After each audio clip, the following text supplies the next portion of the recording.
After a couple of sketchy parking lots on my most recent drive, I decided the next thing I'm gonna do is go ahead and flip the axle. There's a ton of videos out there already on the axle flip procedure and the kit you can get from Dexter. As always, I recommend eTrailer.com. Watch their videos, ask questions. The experts always give great answers. So in this video, I'll just give you the quick and dirty of the process as I do it. Step one, in a clean workspace, safely lift the trailer off the ground and set it on jack stands that'll support the weight. As always, break the lug nuts loose before you raise it, so it's easy, they'll come right off. Also, if I'm gonna have the wheel off for a long time, I put the lug nuts where they belong so I don't lose any. If I'm working under a vehicle, I'll put the tire next to the jack, just in case something falls and you have your leg under it, it's not gonna fall all the way to the ground. While you should never lift a trailer by its axle, a well-placed jack at each end of the axle will help support things while you're working. The axle's not heavy, but it can be a little awkward, especially when you're trying to take pressure off the hanger straps or the spring. So having your jacks in place makes it a little easier to fiddle around with it. Have removed the U-bolts and the bracket from both sides. Be mentally prepared. You will have to cut the brake line and then reattach it when you put the axle back on. Also a good chance to notice not all welds are created equal.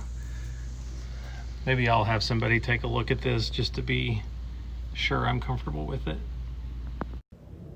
And I'll just re-emphasize, be careful. Despite my best precautions, once I dropped one of the springs and was working on the other side, the axle did roll off my jacks. Not a big problem, but just be aware you're dealing with something heavy that could move. Just scoot the axle back out of the way and then reattach your springs to the hangers. If you're a perfectionist and do a bunch of research, you might be able to find torque specifications for these bolts. I didn't. I'm just going to make them tight based on what it felt like taking it off. Overall, I've been pretty happy with this cargo trailer, but come on guys, you can't screw this together. 2 more screws, 6 inches of aluminum. They didn't just run out. They intentionally skimped it on both sides. So, gotta fix that. This is the Dexter conversion kit I'm using. 4 U-bolts, 2 brackets, 2 of the part that you really need, miscellaneous hardware. I have heard that you shouldn't reuse old U-bolts because they stretch when you install them. I have no reason to dispute that, and I have new U-bolts, so these are what's getting put on. These are what's getting saved for a rainy day. Now, I've done this a couple of times, and this is where the really interesting bit happens. Depending on your trailer, you may have a straight axle, in which case you can just literally flip it over. But a drop axle, as you can see in the middle, is also cambered. It's bent a little in the middle. So the original bracket is welded onto it. We're not actually flipping the axle over because that would wreck the camber and the alignment. What we're doing is we're moving the axle under the spring. And that's where this guy comes in. It sits on top, and these neat little bolts, they're not here to hold anything, but you adjust these bolts to ensure that this gap is identical on both sides. And in doing so, you've ensured that this bracket is centered and perfectly aligned on the axle.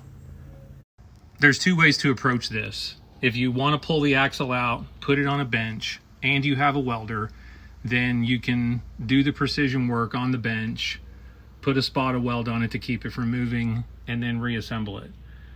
I do have a welder. I'm not very good with it, and I don't want to pull the axle out right now. So I'm going to do it the other way. I'll hang the axle, attach it loosely, and then tighten these bolts until this is perfect. Then I'll snug everything down, put a couple spots of weld on it to keep it from moving just in case. Now this is where the jacks come in handy. The axle is kind of heavy. It's awkward. If you're doing it by yourself, this helps. This may be normal or maybe not. I don't know if the manufacturer did this or the builder. The idea was to run the brake line from one side to the other inside the axle, but now it's right in the way of my bracket. So this is coming out, and when I rewire the brakes, I'll just bring the line over. Okay, now, if you're old, you're gonna need these. If you're a nerd, you're gonna need this. Adjust this until this is the same on both sides. So according to step 11, I should do my U-bolts to the very precise 45 to 70 foot-pounds. So I will very precisely split the difference to 52.5 foot-pounds. We should adjust the spacer bolts to within 1/32 of an inch. That's why we used our caliper.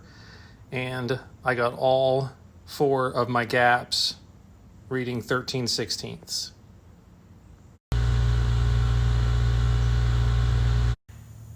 All done. I'm sure it'll settle a little, but by my measurements, I gained about 5, just a little over 5 inches.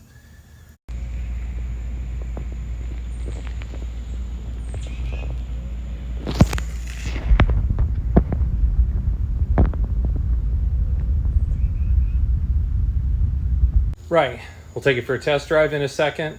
I've been at it, I'm working alone, about 3.5 hours. So I still need to hook up the brakes, but it's not too bad of a job.